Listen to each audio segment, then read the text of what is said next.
Anda menyaksikan Kompas Bisnis bersama saya, Asri Gunawan. Saudara, kabur aja dulu menjadi ekspresi kaum muda yang patah hati karena sulit mendapatkan pekerjaan, pendapatan yang di bawah harga-harga kebutuhan, jengah dengan gaduh kebijakan PPN, ruwetnya dapat gas subsidi dan banyak situasi ekonomi yang kurang menguntungkan mereka. Tetapi kabur aja dulu nggak bisa dilakukan oleh pemerintah Indonesia yang harus bayar utang jatuh tempo plus harus bayar bunga utang. Kalau di masyarakat atau bahkan di pertemanan kita ada kan ya yang pinjam uang ketika ditagih malah susah, bahkan nomor kita yang diblokir. Perspektif negara tidak bisa begini, utang adalah soal trust, kabur aja dulu. Kompas Bisnis berangkat dari perspektif keuangan negara dan apa yang sedang dihadapi negara. Salah satunya adalah utang, karena ini menggambarkan bagaimana sebuah negara membiayai ekonominya. Angka yang bicara. Kita ke data berikutnya. Pemangkasan anggaran pembiayaan program prioritas ini adalah tentang kondisi keuangan negara. Tahun 2014-2015, Presiden Joko Widodo menarik utang untuk membiayai program prioritas pembangunan infrastruktur yang tahun ini banyak jatuh tempo. Kemudian tahun 2020, Presiden Joko Widodo juga kembali menarik utang dengan visi kemanusiaan menyelamatkan nyawa dan ekonomi yang digulung pandemi kala itu. Sebagian diantaranya juga jatuh tempo di tahun ini. Lalu berapa total utang Indonesia? Yang di layar Anda adalah jawabannya. Sampai November 2024, total utang pemerintah atau utang negara ini mencapai 8.680,1 triliun rupiah. Rasionya 39,2% terhadap PDB. Pemerintah bilang rasio utang ini aman sesuai Undang-Undang Nomor 17 Tahun 2003, yaitu batas atasnya adalah 60% terhadap PDB.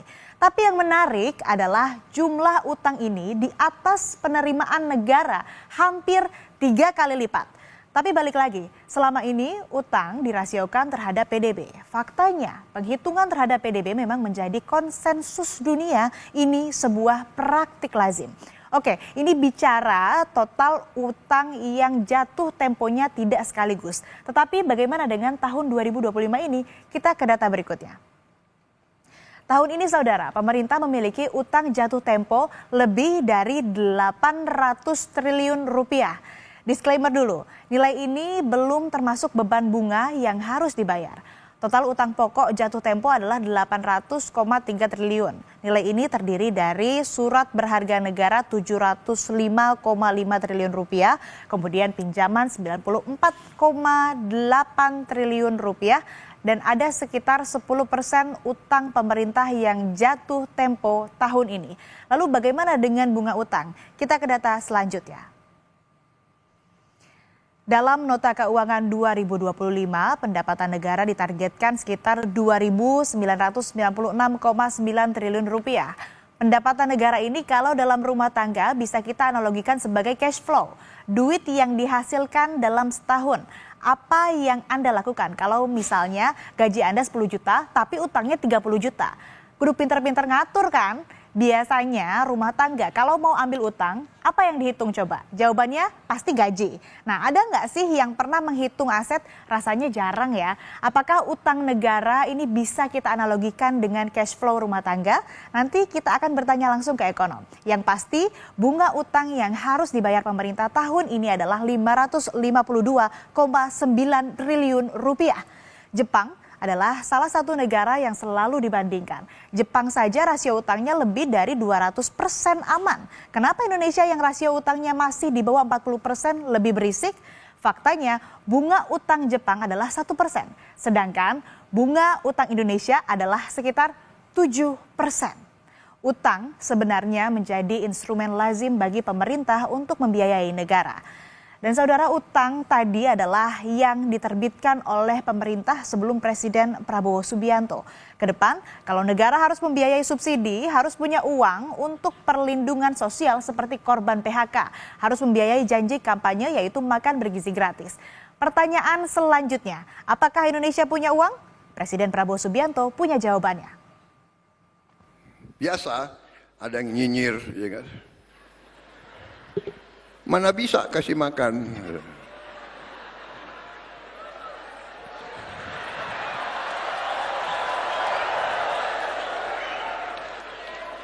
Mana bisa? Uangnya nggak ada. Uangnya ada, Bung. Ada uangnya. Kecewa terhadap kondisi ekonomi, kaum muda mengekspresikannya dengan hashtag kabur aja dulu. Lalu bagaimana sebenarnya kondisi ekonomi Indonesia dari perspektif berangkas duit negara? Sudah bergabung Head of Equity Research Bahana Sekuritas Putra Satria Sambijantoro. Selamat pagi Mas Satria, apa kabar? Selamat pagi Asri, selamat pagi Kompas TV. Mas, pemerintah kan mengeluarkan berbagai kebijakan ekonomi dari kemarin ya, mulai dari juga ada kemarin yang sempat ramai PPN dan lain sebagainya. Lalu sosial media ramai hashtag kabur aja dulu. Nah, dalam perspektif kondisi ekonomi kita, fenomena apa ini Mas Satria? Iya, ini sebenarnya fenomena yang bagus dan perlu didukung secara ekonomi. Saya bisa jelaskan, saya termasuk generasi yang kabur aja dulu karena saya kabur ke Beijing, ke Cina untuk S2 misalnya, gitu loh. Nah, ini fenomena yang berkaitan karena ada fenomena satu kabur aja dulu dan dua mengenai hutang yang tinggi ya. Jadi fenomena kabur saja dulu sebenarnya kalau dilihat dari perspektif makroekonomi itu adalah fenomena yang bagus dan harus didukung walaupun mungkin alasannya itu kan tidak bagus ya. Jadi saya tuh kan akan gambarkan. Jadi kalau di neraca pembayaran kita, mengapa sih rupiah selalu melemah tiap tahun? Salah satunya adalah kita kekurangan sumber falas atau sumber dolar domestik di dalam negeri ya. Jadi kalau kita bandingkan fenomena kabur saja dulu, itu kan ada jika nanti misalnya generasi-generasi muda di Indonesia pergi bekerja di luar negeri, ini biasanya akan mengirimkan kembali remittance atau penghasilannya untuk keluarga-keluarganya di Indonesia. Kan keluarganya pasti ada di Indonesia dong, gitu kan. Nah, saya ingin paparkan satu data ekonomi yang menarik ya. Jadi tiap tahun jumlah remittance yang dikirimkan dari luar negeri ke Indonesia itu hanya sekitar 8 hingga 9 miliar dolar per tahun. Ya, 8 miliar dolar untuk negara sebesar Indonesia. Negara seperti Filipina itu mengapa mata uangnya itu Filipina peso relatif kuat? Karena jumlah remittance itu 30 miliar dolar per tahun. 30 miliar dolar untuk ekonomi yang secara size hanya sepertiga kita, tapi jumlah remittance dalam dolar itu meningkat 3 kali lipat. Nah, jika kita itu selama tiap tahun mata uangnya itu kan melemah karena ada current account deficit kan. Salah satu komponen yang penting dalam penghasil falas selain dari sisi turisme sebenarnya adalah remittance atau adanya diaspora Indonesia yang pergi keluar dan mengirimkan income-nya kembali ke Indonesia. Ini satu fenomena yang sangat-sangat biasa ya. Selain Filipina itu juga ada diasporanya Cina, diasporanya India yang banyak di luar negeri dan ini memberikan pertumbuhan ekonomi yang baik dalam jangka menengah panjang. Artinya memang kabur aja dulu ya bisa didukung tapi asal kalau ada penerimaan kembali ke Indonesia begitu ya, dan juga kalau nggak stay di sana, beneran kabur nggak pulang lagi ke rumah begitu ya Mas Satria. Nah, secara perspektif negara dari pos utang kan tadi juga saya bahas sempat utang Indonesia yang jatuh tempo di tahun ini 800 triliun rupiah itu belum sama bunganya. Nah, mana nih Mas Satria yang lebih relevan untuk menghitung rasio perbandingan PDB atau dibandingkan dengan penerimaan negara? Ya, jadi saya gambarkan juga ini tuh fenomenanya jika dianalogikan, gitu. Misalnya kan isi saya kan orang Aceh ya di Sumatera, saya orang Sumatera Padang gitu kan. Jika ada orang Sumatera mungkin misalnya punya banyak hutang di Sumatera, saya punya banyak hutang di Padang, isi saya mungkin punya banyak hutang di Aceh. Kita pergi untuk mengadu nasib di Indonesia di Jakarta itu loh. Nah, terus kan Jakarta tiap kali Lebaran kita pulang kampung gitu kan, mudik membantu mengembangkan daerah asalnya kan. Nah, ini juga fenomena yang mirip di kabur saja dulu. Dan saya melihat ini fenomena tidak perlu dikhawatirkan secara terlalu berlebihan ya, karena ya itu memang kita butuh nih link-link diaspora yang punya mental untuk bekerja keras. Nah, bagaimana kaitannya dengan hutang? Memang angka hutang kita itu relatif mengkhawatirkan ya. Jadi yang jatuh tempo itu kan 500 triliun gitu loh. Jadi kita itu bayar hutang untuk bayar bunganya saja sudah lebih besar dibandingkan belanja infrastruktur yang sekitar 200 hingga 300 triliun per tahun. Belanja infrastrukturnya 200 triliun, belanja beban bunga hutangnya 500 triliun. Nah, bagaimana ini outlook-nya secara ke depan? Memang secara space dari sisi fiskal kita mesti akui ya pemerintah Indonesia ini sangat-sangat sulit gitu loh karena dan adanya efisiensi anggaran ini menggambarkan kondisi fiskal yang tidak mudah bagi pemerintahannya Pak Prabowo ke depan. Nah, mengapa kondisi fiskalnya itu tidak mudah ya, Mas TV ya? Jadi kan kita itu tahun 2025 sekarang kan. Biasanya itu adalah jumlah hutang yang besar itu adalah periode 5 tahun dan periode 10 tahun.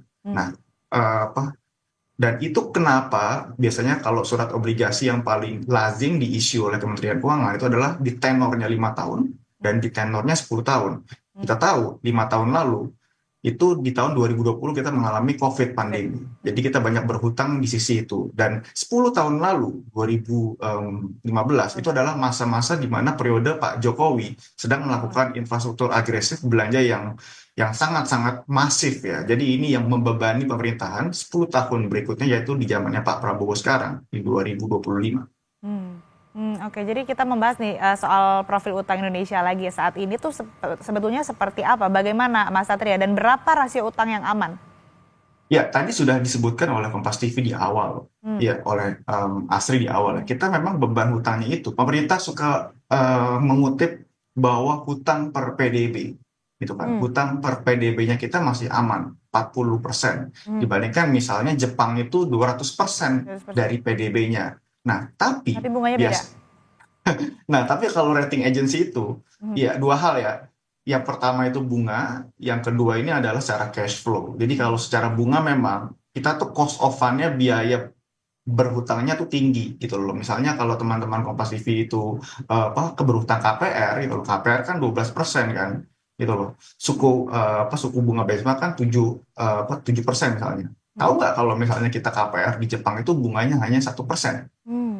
Kalau di Amerika Serikat itu 3%, 4%. Ya kalau misalnya kita punya hutang 100 juta, bebannya itu 12% gitu kan ya. Berarti kan kita mesti bayar kan 12 juta per tahun. Nah, kan? Sedangkan kalau kita punya hutang misalnya 200 juta, seperti di Jepang gitu kan, tapi beban bunga hutangnya hanya 1%, berarti kita hanya bayar 2 juta per tahun. Gitu loh. Ini juga yang sering menjadi perhatian ekonom ya, gitu. Dan yang kedua dan yang terakhir ya, secara cash flow. Biasanya kalau kita mau berhutang ke bank kan, bank itu tidak tanya tuh aset kita berapa. Aset kita sebagai ekonomi itu PDB. Kita bisa punya rumahnya tuh besar, terus mobilnya tuh bagus-bagus, tapi kalau misalnya gaji kita kecil, kita ditolak tuh saat melakukan BI checking. Nah, sama juga nih gitu loh. Kalau yang dilihat sebenarnya itu adalah hutang per pendapatan. Tax to GDP-nya kita itu relatif kecil. Jadi dari aset yang besar itu ekonominya kita, karena kita tax-nya itu tax base-nya relatif kecil, jadi penghasilannya kita tuh kecil. Penghasilan kita tuh hanya sekitar 2.000 triliun per tahun, gitu loh, penerimaan pajak. Ini yang sebenarnya menekan cash flow bagi pemerintah sekarang. Nah tadi Mas Putra juga sempat menyebutkan ya, bunga utang Indonesia ini melebihi anggaran infrastruktur. Lantas apa yang perlu dievaluasi nih Mas Satria? Iya, memang perlu ada satu level of prudence ya, kehati-hatian dalam kita melakukan issuance utang atau melakukan kebijakan strategis dalam ke depan ya. Misalnya, gitu loh, kita suka berhutang dalam dolar, gitu loh. Dalam 3 bulan terakhir ini, Kementerian Keuangan sudah 2 kali melakukan penjualan hutang dolar, gitu loh, obligasi sukuk dan obligasi dolar bonds gitu kan ya. Ini sebenarnya juga beban bagi ya anak-anak muda ke depan gitu loh. Kenapa ya? Kan kabur saja dulu gitu loh. Misalnya ya, hutang tenor dolar biasanya kan panjang, 20 tahun, 30 tahun kan. Kita berhutang misalnya 1 miliar dolar. Itu artinya sekitar 16 triliun dengan kurs dolar yang sekarang kan ya, gitu loh. Dengan jatuh temponya 10 tahun lagi, 2035. Nah, tapi apakah tahun 2035 $1 sama dengan 16.000? Gitu. Apa yang terjadi kalau tahun 2035 $1 sudah 30.000 misalnya gitu kan ya. Jadi artinya kita harus membayar hutangnya bukan 16 triliun tapi 30 triliun, 2 kali lipat gitu loh. Jadi makanya walaupun hutang dalam dolar itu misalnya bunganya hanya 4 atau 5% per tahun, tapi kalau nilai tukar rupiah terdepresiasi secara historis 7% per tahun, jadi kita harus bayar bunga utangnya itu 6 ditambah 7 gitu. Jadi sekitar mungkin 12% per tahun. Ini juga beban bagi pemerintah ke depan. Tapi Mas Putra ini kan yang suka dinarasikan oleh pemerintah adalah utang kita aman dengan membandingkan antara Indonesia dan Jepang. Tepatkah seperti ini? Karena kan kalau kita lihat Jepang bayar bunganya cuma 1%, sedangkan kita 7%. Iya, iya, betul sekali, betul sekali. Jadi, iya, memang perlu ada tingkat suku bunga yang tinggi ini memang perlu perlu diturunkan ya. Kalau view-nya kami di mana prediksinya sepertinya suku bunga BI rate ini akan turun lagi nih di 3 hari ke depan kita akan ada RDG BI yang akan mengumumkan penurunan suku bunga gitu loh. Hmm. Eh, Sepertinya memang kita itu untuk menurunkan beban bunga utang ya, itu ada dua caranya. Hmm. Satu adalah meningkatkan pendapatan, dua itu menurunkan bunga utang. Hmm. Jadi kalau misalnya yang dua ini masih agak susah kan ya, karena suku bunga global trennya sedang naik bukan turun gitu kan ya. Hmm. Jadi kita harus fokus pada meningkatkan pendapatan. Pendapatan itu bisa didapat dari misalnya pajak atau reformasi pasar modal, terutama di pasar saham atau di pasar obligasi misalnya.